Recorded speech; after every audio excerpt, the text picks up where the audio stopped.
अंगणवाडी कर्मचाऱ्यांनी 4 डिसेंबरपासून बेमुदत काम बंद आंदोलन सुरू केलंय। मदतनीस आणि सेविका संपात उतरल्यानं अंगणवाडीतील कामकाज ठप्प झालंय।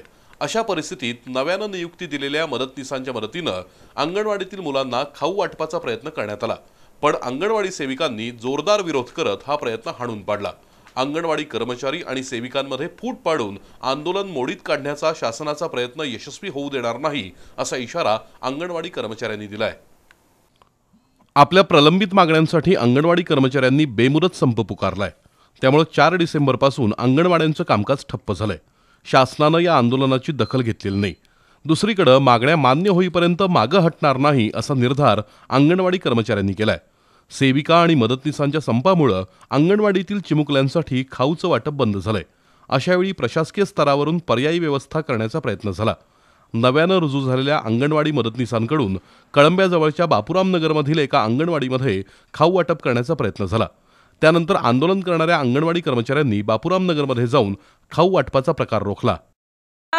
ऑफिसकडून नवीन मदतनीस ज्या आता लागलेल्या आहेत नवीन, त्यांच्यावर दबाव आणला जातोय की संपात तुम्हाला सहभागी होता येणार नाही। यापूर्वी त्या झाल्या लागल्या, पण आत्ता त्यांना सांगितलं की तुम्ही हजर व्हायचं आणि तुमचं मानधन वगैरे निघणार नाही आणि तुम्ही येऊन खाऊ वाटायचा, असं त्यांच्यावर दबाव आणायचं चाललंय।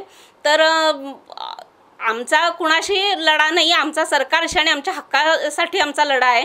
तर यात आम्हाला ऑफिसनंही सहकार्य करावं एवढीच आमची अपेक्षा आहे। अंगणवाडी कर्मचाऱ्यांचा लढा सरकार विरुद्ध आहे। मुलांच्या खाऊ वाटपाला विरोध नाही, पण सरकार अंगणवाडी सेविकांचं आंदोलन मोडून काढण्याचा प्रयत्न करत असल्याबद्दल कर्मचाऱ्यांनी तीव्र संताप व्यक्त केला। दुसरीकडे अंगणवाडीत मिळणाऱ्या खाऊच्या दर्जाबद्दलही पालकांमध्ये तीव्र नाराजी आहे। पण 15 दिवस झाला हा संप चालू आहे। मुलांना एकतर वेळेवर खायला मिळत नाही, खाऊ पण दिला जातोय तो पण निकृष्ट दर्जाचा आहे। लाडू देतात, एकतर लहान साईज आहे, मुलं खाऊ खाता खेळतात। जर लाडू घशात अडकला तर ती जबाबदारी कोणाची?